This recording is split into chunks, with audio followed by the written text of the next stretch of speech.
नमस्कार, स्वागत है आपका दीपावली के इस खास पेशकश में जिसमें हम वेल्थ क्रिएशन पे बात करेंगे, निवेशकों के लिए सलाह होगी, आइडियाज़ होंगे और बहुत सारी ढेर सारी बातें करेंगे कि इस मौके पर आप अपना एक बेहतरीन पोर्टफोलियो कैसे बनाएं। और यही मौके होते हैं जब हम लोग अपने वेल्थ के लिए कुछ निवेश करते हैं। तो इसमें हम कैसे करेंगे, हमारी मदद करेंगे शंकर शर्मा जी।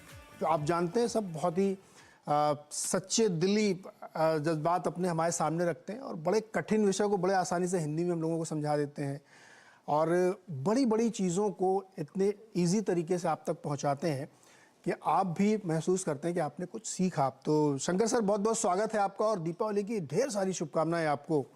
और हम लोग आपको भी नीरज और आपके पूरी टीम को और देखने वाले सारे दर्शकों को और जो ना भी देख रहे हो उनको भी मेरी तरफ से बहुत बहुत बहुत शुभकामनाएं इस दीपावली के लिए। और अगला संवत आप लोगों के लिए बहुत ही लाभदायक हो, हर तरह से, सिर्फ वेल्थ नहीं बट हेल्थ वाइज भी आप लोग सुरक्षित रहें।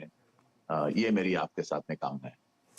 तो शंकर सर की इन कामनाओं के साथ हम लोग आगे बढ़ते हैं। और जैसे कि हम लोग देखते हैं कि हिंदुस्तान की मार्केट की हम लोग संदर्भ में बात करें तो इस वक्त बड़ी मजबूती से हम लोग खड़े हुए हैं। दुनिया भर के बाज़ारों का हाल देखिए, वहाँ की कमज़ोरी देखिए, हमारे यहाँ के बाज़ार को आप देखिए, कहीं से भी कंपेयर करिए तो बहुत ही स्ट्रॉन्ग है।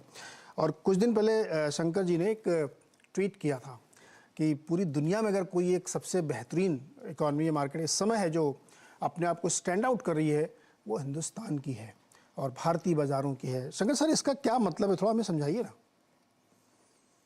इसका मतलब यह है नीरज, इसके लिए मैं आपसे 3-4 मिनट लूंगा। और ये इसलिए लूंगा क्योंकि थोड़ा इतिहास जानना बहुत जरूरी है कि हिंदुस्तान कहाँ से स्टार्ट हुआ। और दीपावली के शुभ अवसर पर ये जानना जरूरी है लोगों को। कई लोग का जन्म ही 25 साल पहले हुआ, 30 साल पहले हुआ, जो शायद देख रहे हो इस शो को। उनको इतिहास भारत का बताना बड़ा जरूरी है कि हम जब 1947 में 1948 में जब आजाद हुए ब्रिटिश रूल से, तो ब्रिटिशर्स ने हमें बिल्कुल एक खोखला देश बना के छोड़ दिया था। हमारे सारे रिसोर्सेज, मतलब हमारे यहाँ से कॉटन ले लेके जाके कौड़ियों के भाव पे वहां पर उन्होंने अपने मैनचेस्टर में पूरे गारमेंट इंडस्ट्री बना दी, जो कि अब तो खत्म हो गई, लेकिन उस वक्त तो बहुत प्रबल था उनका। वो सारे उद्योग बन गए, माइनिंग कर लिया, इंडिया से कोल्स लेके चले गए। तो भारत को एक बिल्कुल हॉलो नेशन बना के छोड़ दिया था ब्रिटिशर्स ने। कुछ चीजें अच्छी भी थी, लेकिन उसके सामने जो जो डेबिट्स थी वो बहुत ज्यादा थी। तो उसके चलते हमें जो शुरुआत के जो 20-30 साल लगे निर्माण करने में, it's like a turn around company. अगर आप आज नई मैनेजमेंट आते हो और कंपनी बहुत ही तकलीफ में है, तो आपके पास कोई जादू की छड़ी नहीं होती कि आप बटन दबाओगे और हो जाएगा। आपको एक एक कदम सोच समझ के, लिमिटेड रिसोर्सेस के साथ, कॉन्स्ट्रेंट्स के साथ आपके हाथ बंधे होते हैं। उन सब चीजों से हमारे फाउंडिंग फादर्स ने कंट्री का निर्माण स्टार्ट किया 1947-48 से। तो उस वक्त हमारे आईआईटीज बने, उस वक्त हमारे आईआईएम्स बने, उस वक्त हमारे अनुसंधान की संस्थाएं बनी, जिनका रिजल्ट उस वक्त नहीं मिला हमें, बल्कि अगले 5 साल 10 साल भी नहीं मिला, अगले 15 साल भी नहीं मिला। वो रिजल्ट्स आने स्टार्ट हुए 80 से। वो रिजल्ट्स का जो एक प्रवाह था वो 90 से स्टार्ट हुआ और हमारी इकोनॉमिक थिंकिंग भी चेंज हुई। पहले सोशलिज्म था, अच्छा वो भी जरूरी है नीरज जी, बिकॉज बहुत इंपॉर्टेंट चीज है समझना निवेशकों को कि सोशलिज्म था तो क्यों था। बिकॉज आप प्योरली कैपिटलिस्टिक मॉडल पे अगर चले जाते शुरुआत में, तो होता क्या, एमएनसीज आ जाती, उनके पास कैपिटल था, भारतीय कंपनियों के पास कैपिटल था नहीं उस वक्त। तो क्या होता है, India would have become completely run over and owned by foreigners. Completely सारे उद्योग फॉरेनर्स के पास होते, हमारे पास कुछ नहीं होता। तो सोशलिज्म से क्या हुआ कि उन कंपनियों को एक लेवल प्लेइंग फील्ड नीचे लाया गया, इंडियन कंपनीज को बढ़ावा दिया गया, टाटास, बिरलास, बजाज, ये सारी कंपनियों को प्रोटेक्शन दी गई, जिससे कि आज भी वो इतने सशक्त हैं। तो ये हमारा एक जो बिल्डिंग ब्लॉक बनता चला गया इकोनॉमी का, धीरे धीरे स्लोली, बिकॉज हम एक डेमोक्रेसी है, लोकतंत्र है, यहाँ पर हम बुलडोजर नहीं फिरा सकते किसी के घर के ऊपर रोड बनाने के लिए। वो सारी चीजें नहीं होंगी। हमारे यहाँ मापदंड है, हमारे यहाँ चेक्स हैं, बैलेंसेस है, सुप्रीम कोर्ट है, सीएजी है। तो वो एक ढांचा जो बना इकोनॉमी का, वो थोड़ा स्लो बेशक था, लेकिन वो स्लो में हमारी सेफ्टी भी थी एज सिटीजन। चाइना में हम सुनते हैं कि लोगों के विलेजेस के विलेज उड़ा दिए जाते हैं क्योंकि वहां पर नए प्रोजेक्ट बनने। हमारे भारत में ये नहीं हो सकता, ना कभी होना भी चाहिए। तो फिर 91 आया, जहां एक वाटरशेड मोमेंट था। वहां से एक न्यू ग्रोथ का फेज स्टार्ट हो गया भारत के इतिहास में। उसके बाद वो एक मोमेंटम जो बना जब लिबरलाइजेशन हुआ, कैपिटल अकाउंट ओपन हो गया, फॉरेनर्स को वहां पर अलाउ किया गया, तो वो धीरे धीरे जो बिल्डिंग है जो -25 फ्लोर से स्टार्ट की 1947 में, वो जाके अब +25 फ्लोर पे पहुंची है।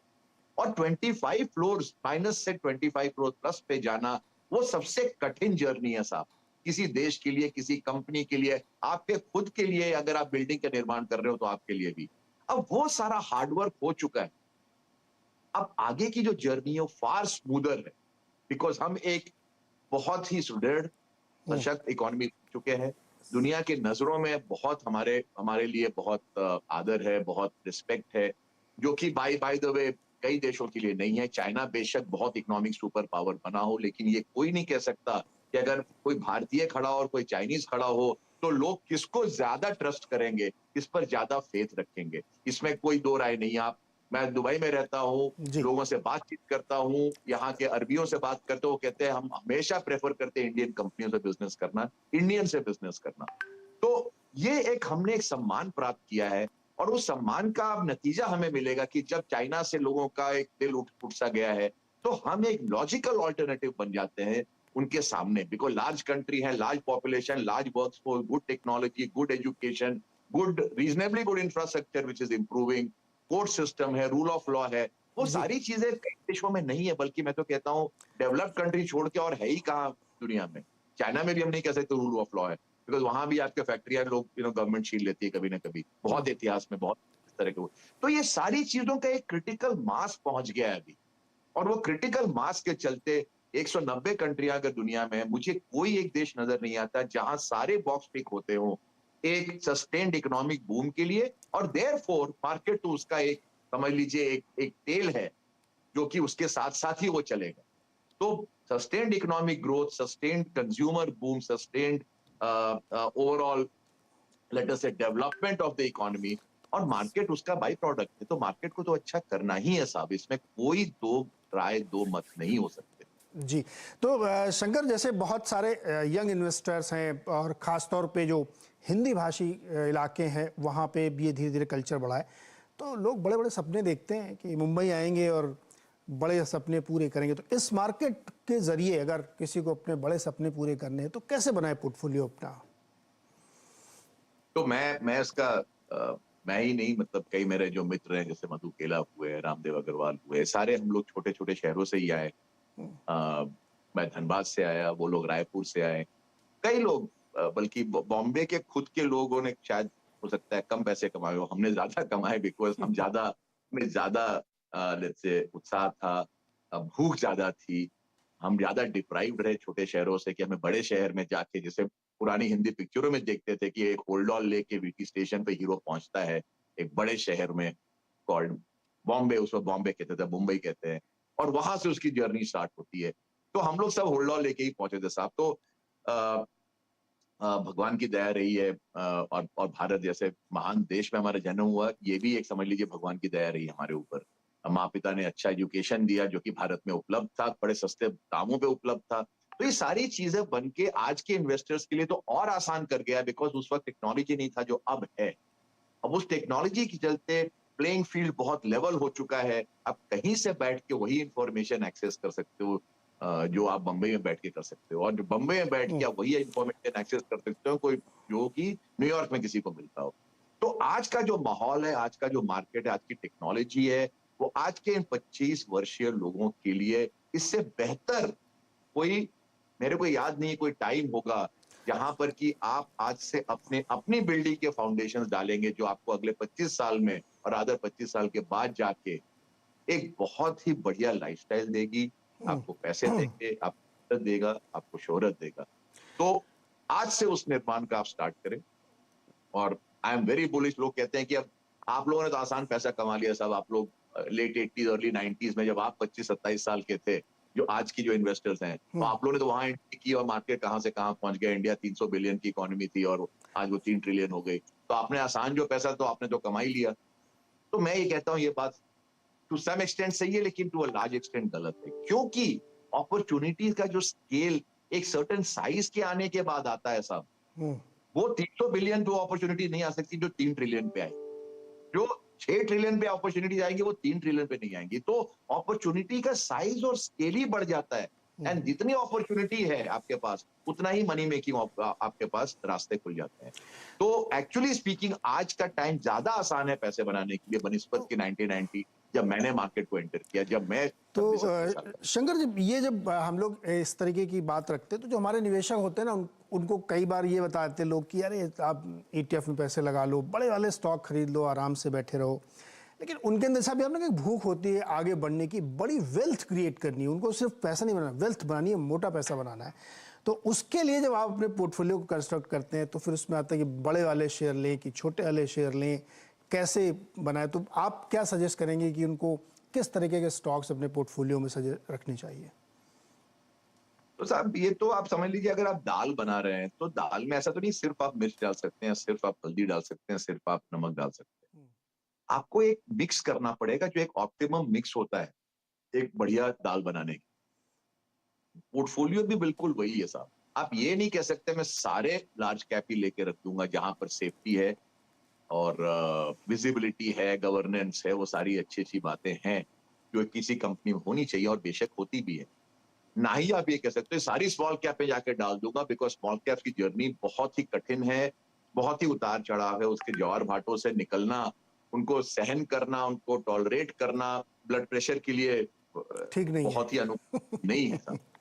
मैं कर चुका हूँ बहुत वर्षों से, तो मैं ये बात ही आपको मैं कॉन्फिडेंस के साथ कह सकता हूँ कि आसान रास्ता नहीं है स्मॉल कैप्स का। लेकिन आपको अच्छा पोर्टफोलियो बनाना है अच्छे दाल की तरह, तो आपको दोनों की मात्राओं को रखना पड़ेगा कुछ कुछ कैलिब्रेशन करके। मेरा ये मानना है आज के जो 25-27 साल 30 साल के निवेशक हैं, उनके पोर्टफोलियो में 20-30% ही होना चाहिए लार्ज कैप्स, 70% स्मॉल कैप्स होने चाहिए।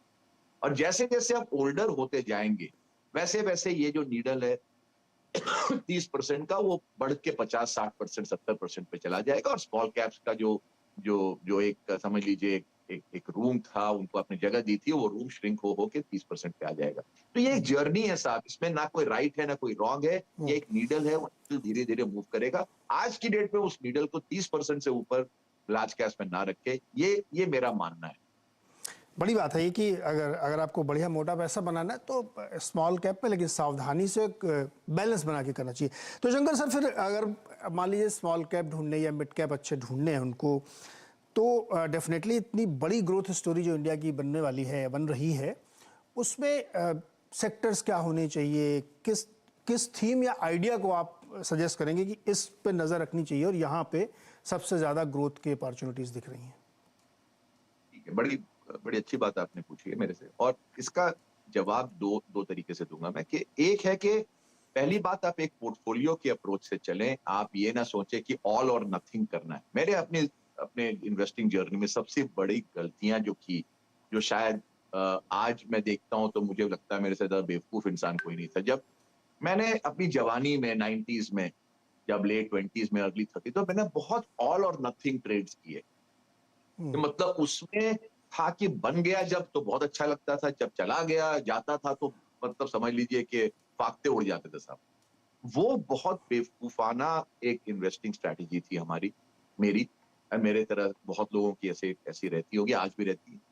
वो अप्रोच बिल्कुल रॉन्ग था, वो अप्रोच बिल्कुल फ्लॉड था। एंड ओवर टाइम मेरी लर्निंग, मेरी सीख ये है कि आप एक पोर्टफोलियो अप्रोच पे चले, जहां पर कि आप कम से कम 20 स्टॉक अपने पोर्टफोलियो में रखे। मेरा मेरा तो मानना है कि बल्कि आप बेशक 30 स्टॉक रखें, जिसमें 2-2, 3-3, 4-4% की जगह ही रखें एक स्टॉक के ऊपर। और ये एक मैराथन रेस की तरह देखिए कि शुरुआत में 70, 75, 100 लोग होते हैं, और उसके बाद आप देखेंगे 5 से 10 माइल के बीच में वो भीड़ छंट सी जाती है। 5, 10, 15 रनर्स ब्रेकआउट हो जाते हैं, बाकी रनर्स बीच में क्लस्टर करते हैं, कुछ रनर्स बिल्कुल पीछे हो जाते हैं। तो आप उन पीछे वाले रनर्स को निकाल दें, बिकॉज ये बिल्कुल नामुमकिन है, असंभव है कि वो जो लास्ट चल रहा हो 10वीं माइल पे, वो सडनली जाके फर्स्ट आ जाने वाला है 26वें माइल पे। शायद इतिहास में कभी भी ना हुआ हो, या होगा भी तो बहुत उसकी कम लेट्स से प्रोबेबिलिटी है। तो उनको आप एलिमिनेट कर दें, और वो पैसे जो निकल जाते हैं वो आप मिडिल ग्रुप पे थोड़ा डालें और ज्यादा जो विनिंग ग्रुप पे आप डालें। ये अगर आप करेक्ट। सिस्टमैटिकली स्ट्रैटेजी को लेके चलेंगे साहब, तो वो गलतियां नहीं करेंगे, उस ज्वार भाटे से नहीं गुजरेंगे जहां से मैं गुजरा हूं और कई निवेशक गुजरते हैं। तो ये कैलिब्रेटेड अप्रोच है, बैलेंस्ड अप्रोच है, जिससे कि आप शुरुआत में आपको मालूम नहीं मैराथन जीतेगा कौन, तो आपने थोड़ा थोड़ा बेट सब पर ले लिया और फिर जैसे रेस प्रोग्रेस करता गया, आपने उस अपने बेट्स को बढ़ाया बेस्ड ऑन उसकी परफॉर्मेंस कैसी चल रही है। बस ये बड़ा सिंपल सा मैंने आपको एक, और रनिंग तो सबको मालूम है आज की डेट में भारत में, आप सारे मैराथन देखें तो हजारों लोग उसमें भाग लेते हैं। सबको मालूम है कि शुरुआत सारे लोग उत्साह से चलते हैं, लेकिन धीरे धीरे करके वो भीड़ छटती जाती है। आपको छटी हुई भीड़ के ऊपर अपने बेट्स बढ़ाते रहिए as the journey keeps progressing. बिल्कुल, वो रेस में आगे कैसे रहना, कैसे जीतना, ये हमने सीख लिया। मैं यहाँ पे एक छोटा सा ब्रेक लूँगा। ब्रेक के बाद मैं शंकर सर से ये जानना चाहूँगा कि फिर थोड़ा और स्पेसिफिक जाएँ तो वो सेक्टर्स कौन से होंगे, वो आइडियाज़ कौन से होंगे जो इस दौर में, इस वक्त सबसे बढ़िया है, जहाँ पे आपको पैसा लगाना चाहिए। बहुत ही छोटे से ब्रेक के बाद।